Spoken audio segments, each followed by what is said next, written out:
I had exactly $63.14 in my checking account, a hospital discharge band still itching under my shirt cuff, and a padded legal envelope on the passenger seat when my phone lit up with a number I didn't recognize from Savannah, Georgia. 3 days earlier, I had been released after a minor head injury from a highway pileup I was lucky to survive. 3 days earlier, I still believed my fiancée, Elise, was helping hold my life together while I recovered. Instead, by the time I turned into the gravel drive of the house my late father left me, she had already moved $184,600 through a consulting shell I had never heard of, redirected vendor payments from my family's marine supply company, and started preparing documents that would have pushed me out of the only business my father ever trusted me to run. I remember fumbling my keys because my left hand still shook when I got tired. The envelope beside me had my name typed across the front and one sentence stamped and read, "You need to see what she signed." By sunset, I would understand why a retired paralegal I had never met was willing to risk her quiet life to call me. Let me take you back. My name is Caleb Mercer. I was 39 that fall, and I ran a commercial marine parts company outside Savannah that supplied propellers, hydraulic seals, and navigation hardware to shrimpers, tug operators, and 2 small ports up the coast. I was good with systems, contracts, and numbers. I was not good at noticing when somebody loved the shape of my life more than they loved me. The call came as the sky was turning that gray-blue color the marsh gets before rain. "Mr. Mercer?" the woman asked. Her voice sounded older, careful, like every word had been tested before she let it leave her mouth. "Yes. My name is Ruth Ellison. I worked 28 years as a probate paralegal. I'm sorry to intrude, but if you want to keep your father's company, you need to open that envelope before you go inside." I looked at the porch light glowing warm against the house. Through the front window, I could see movement in the kitchen. Elise was in there with her brother Nolan and her mother, Francine, laughing over takeout containers like they belonged in every corner of my home. I said, "How did you get this number?" "Your father used my office years ago for a trust revision," Ruth said. "I recognized your fiancé's name on a courier manifest this morning. Then I recognized the LLC receiving your funds. If you miss this, you lose everything." The words landed cold. I slid the envelope open with my thumb. Inside were copies of a transfer request, a draft deed assignment, and an unsigned affidavit prepared for emergency incapacity proceedings. My name was on every page. So was a durable power of attorney I had signed after my concussion, when Elise told me it was only temporary so she could help with insurance claims while I rested. At the bottom of the transfer draft was a line I didn't understand at first. "Marsh Reed Holdings, LLC. Who are they?" I asked. Ruth went quiet for half a breath. "That company was formed 11 days ago. Registered agent is Francine Whitlow. Managing member is Nolan Whitlow. The draft would move controlling rights in Mercer Marine Supply if a physician states you have cognitive impairment. There's also a deed packet tied to your house. You need a lawyer tonight." I stared at the paperwork until the lines blurred. Then she added, "Your father left something else. It may save you. Come alone if you want the full file." I put the phone face down. Then I waited. Inside, Elise texted, "Are you home? Need ice?" I texted back, stopping for gas. I never lied much. That one came easier than it should have. Ruth lived in a narrow brick duplex behind an old pharmacy near Victory Drive. Her front room smelled faintly of paper, lemon polish, and the kind of order people build after too many years cleaning up other people's messes. She had 2 folders on her dining table. One was legal gray. The other was navy blue and worn soft at the edges. She pushed the gray one toward me first. "This is what they are doing now." Inside were corporate forms, draft resolutions, a notarization appointment slip for the following Tuesday, and payment instructions routing company funds into Marsh Reed Holdings under the language of Emergency Stabilization Consulting. Ruth explained each term without drama. The durable power of attorney gave Elise limited authority after my accident. The affidavit would be used to argue temporary incapacity. The deed assignment would put the residence into a holding entity pending asset protection. The escrow redirection would move supplier payments before I knew what happened. "Fraud rarely announces itself," she told me. "It dresses like paperwork." My mouth went dry as I turned the pages. "What stopped it?" I asked. "You," she said. "Or rather, your father." She touched the navy folder. The second folder changed everything. I opened it more slowly. My father had updated his trust 18 months before he died of a stroke. I knew about the trust, but not the clause Ruth pointed to with one neat finger.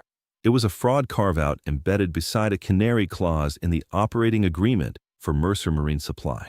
If any transfer of control, voting rights, or associated real property was attempted through coercion, incapacity fraud, forged authorization, or undisclosed affiliated entities, then full control reverted to the original named beneficiary, me, with authority to freeze distributions and petition for emergency judicial review. My father had written a letter clipped behind it. If you're reading this under pressure, son, stop apologizing and start documenting. I had to look away. Ruth said, your father knew people can smell grief, fatigue, and injury like open doors. He designed this so nobody could ease you out politely. How did you know they were using it? I didn't, she said. Not until I saw the LLC paperwork. Francine's signature used a notary I recognize. Sloppy people repeat vendors. That was the first twist in a week that would teach me how many crimes are committed by people who think confidence is the same as intelligence. I drove home and found the kitchen exactly as I had left it in the window. Bright, easy, domestic, staged. Elise stood barefoot in one of my old college shirts, a takeout carton in her hand, concern painted across her face so flawlessly I almost admired the technique. There you are, she said. You look pale. Long day. Francine gave me a sad little smile meant to feel maternal. Nolan lifted his beer and said, try not to die on us, man. Quarter closes next week. He said it as a joke. I nodded, smiled when the room expected it, and realized with embarrassing clarity that my whole life had been set like a table for other people's appetites. That kind of thing doesn't start in adulthood. It starts much earlier. My older sister, Lila, was the golden child in our house growing up, the graceful one, the charming one, the one who never spilled sweet tea on church dresses or forgot thank you notes. I was the boy who asked too many questions, the one relatives called intense when they meant inconvenient. When my father taught me inventory counts at 12, my mother laughed and said, you have to keep Caleb busy or he starts noticing things. Everybody laughed, including me. You learn early that if the room enjoys a version of you, it becomes dangerous to interrupt. At 17, after a dock worker cursed my father out over a late payment that wasn't our fault, I watched my father wait until the man was done, then slide the ledger across the counter and say, I don't need to raise my voice when the numbers already did. That stayed with me. Order could humiliate chaos without becoming chaos itself. The second scar came years later, after my mother died. We were still standing and receiving after the funeral when Elise, who was only my girlfriend then, watched me sign 3 payroll checks and said softly, you are so much easier to direct when you're grieving. She smiled right after, touched my arm, and told me she was kidding. I remember laughing because the alternative was to admit I had heard something true. Now, in my own kitchen, with Francine rearranging flowers I hadn't asked her to touch, I heard that same calm cruelty everywhere. Over the next 4 days, I became a student of my own life. I met with an estate litigator named Miriam Sloan whose office sat above a bank downtown, all dark wood and filtered light. She read every page Ruth had given me, then read them again. She was in her 50s, concise, and had the kind of face that made liars suddenly discover a respect for silence. Explain this to me plainly, I said. She did. The power of attorney had to be revoked immediately and recorded. The company accounts needed dual authentication reset. The deed packet had not yet been filed, which meant we still had timing. The LLC affiliation created a conflict they had concealed. The canary clause in the operating agreement gave us leverage. The fraud carve-out gave us a sword. Then she leaned back and asked, do you want to survive this quietly, or do you want to end it cleanly? I said both. Miriam nodded once. Good answer. We spent that afternoon building a wall out of boring, lethal things. Affidavits, revocations, notice drafts, an emergency petition, a temporary asset freeze request, vendor alerts, and a forensic audit hold on any outbound transfers tied to Marsh Reed Holdings. She explained metadata to me when I showed her the courier documents from Ruth. Timestamps, device identifiers, revision history. People who forge documents often forget that files remember their first loyalties. This isn't revenge, I said, more to hear whether I believed it. Miriam capped her pen. This is justice. I slept 2 hours that night. The next day, I started looking where I should have looked months earlier. Shared printers, cloud logs, Elise's planning notebook on the hall console, Nolan's habit of leaving his laptop unlocked when he took calls on the porch. I did not break passwords. I did not need to. Entitled people leave doors open because they think contempt is a security system. What I found was worse than panic theft. It was patient design. Nolan had built Marsh Reed Holdings as a temporary capture vehicle. Francine had lined up a friendly appraiser to depress the company's value after management instability. Elise had drafted a statement for 2 major suppliers claiming I was taking an extended cognitive recovery leave and she was stepping in as interim operator. There was even a talking point sheet for friends and neighbors in case I reacted badly.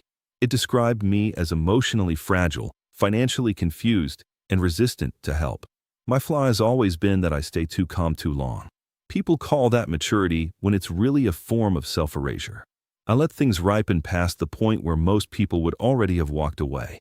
That mistake almost cost me everything again because on Friday afternoon I nearly confronted Elise when I found a printed practice signature in the downstairs office trash.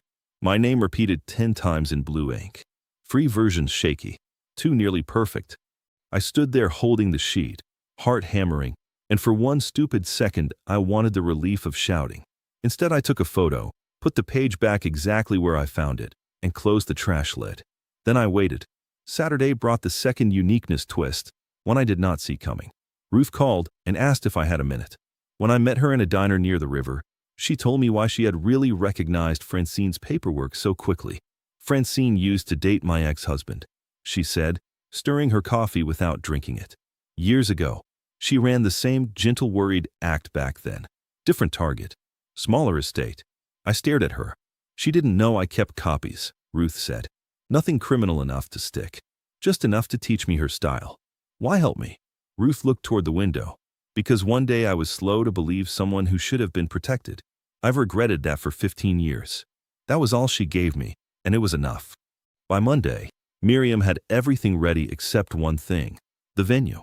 The original notarization appointment for Elise's deed packet was scheduled Tuesday morning at a private office park. Miriam had already petitioned for emergency review based on attempted fraud, but a county judge had a packed docket because a tropical storm coming up the coast was pushing cancellations and consolidations everywhere. At 8:15 p.m., she called and said, "Hearing moved." To when? Tomorrow. Civic Annex courtroom. Shared emergency calendar. It'll be ugly, crowded, and perfect. The storm was our location twist. Rain came in bands all night, flattening the palms and rattling the porch rail. By morning the city felt scrubbed and tense. Elise wore cream silk and calm confidence at breakfast, the way people do when they think paperwork is already on their side. Francine mentioned brunch after their errands. Nolan asked whether I'd signed the revised supplier authorization yet. I buttered toast and said, "Not yet." Elise touched my wrist. "You trust me, right?" I looked at her hand and realized trust is the only asset people expect you to surrender with gratitude. At 9:40 a.m., she, Francine, and Nolan arrived at the Civic Annex expecting a simple notarization detour before lunch.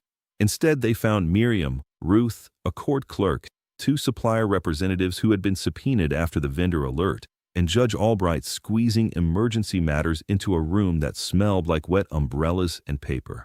Elise stopped walking. "What is this?" she asked. Miriam did not look at her. "It's the consequence of assuming the injured party would stay disoriented." Nolan actually laughed. "You brought us to court over a misunderstanding?" I had my father's letter folded in my jacket pocket. It felt like a hand on my back. The reveal began small, exactly as Miriam planned it. First, she entered the revocation of the power of attorney and the operating agreement containing the fraud carve-out and canary clause. Documents. No fireworks. Just the architecture of ownership returning to where it had always been meant to stay. Then she entered the LLC registration for Marsh Reed Holdings. Francine's face changed first. Then came the courier manifest and revision metadata from the deed packet drafts. Miriam explained, in simple language for the court, that the same device ID had generated the proposed incapacity affidavit, the deed transfer language, and the supplier notice. despite those documents supposedly originating from separate parties with independent motives. One laptop, one printer, one story. Elise's mouth parted, but she said nothing. Then Ruth testified, quietly, precisely. She identified Francine, the notary pattern, and the draft structure used before in a prior estate-adjacent manipulation she had personally documented years earlier. Not a criminal adjudication, just a pattern the judge was entitled to weigh. Nolan shifted in his seat.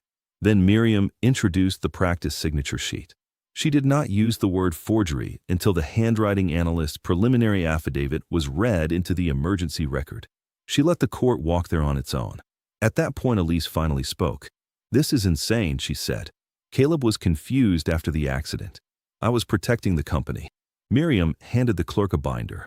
Inside were my login records, vendor calls I had personally handled during recovery, physical therapy attendance logs, and time-stamped emails showing I remained fully engaged in operations.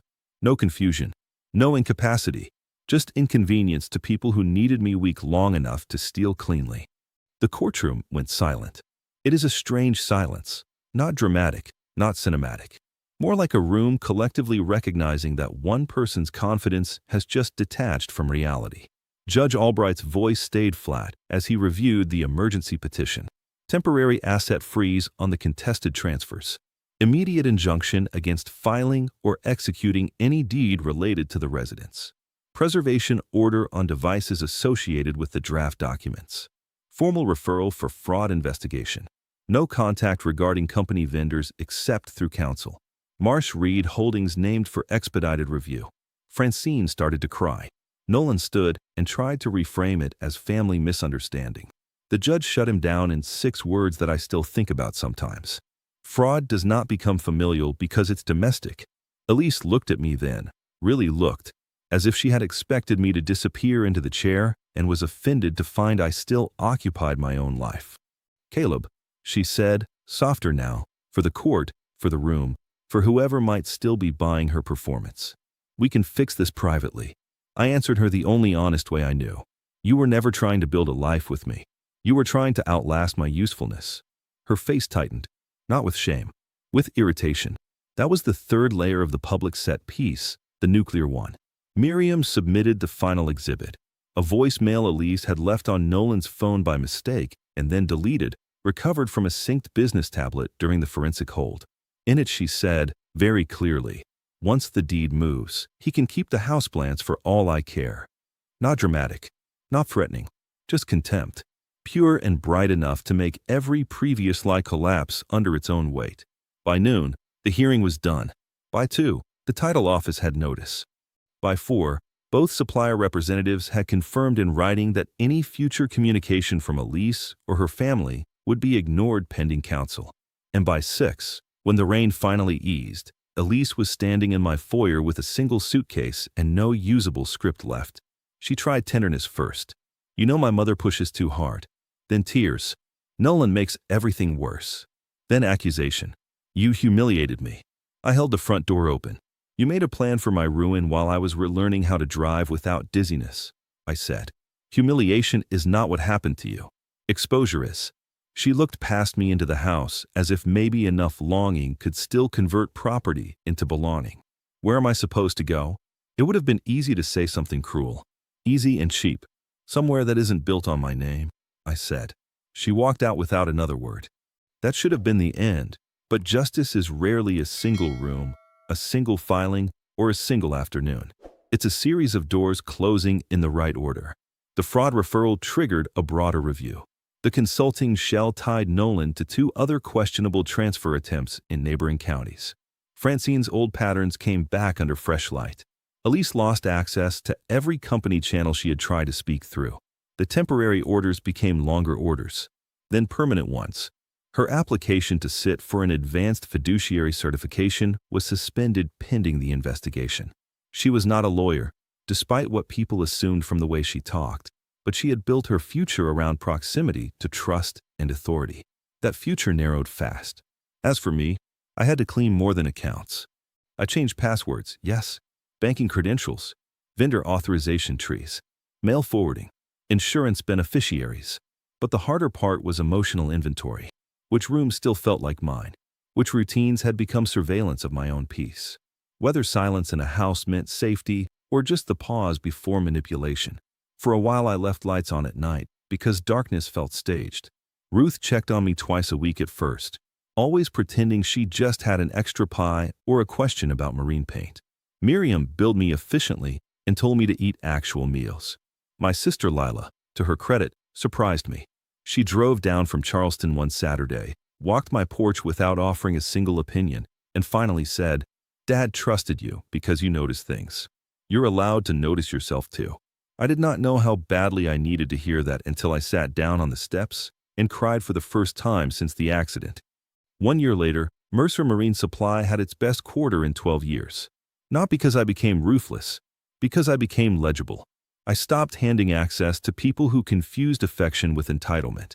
I hired a real operations director. I updated every governance document in plain English.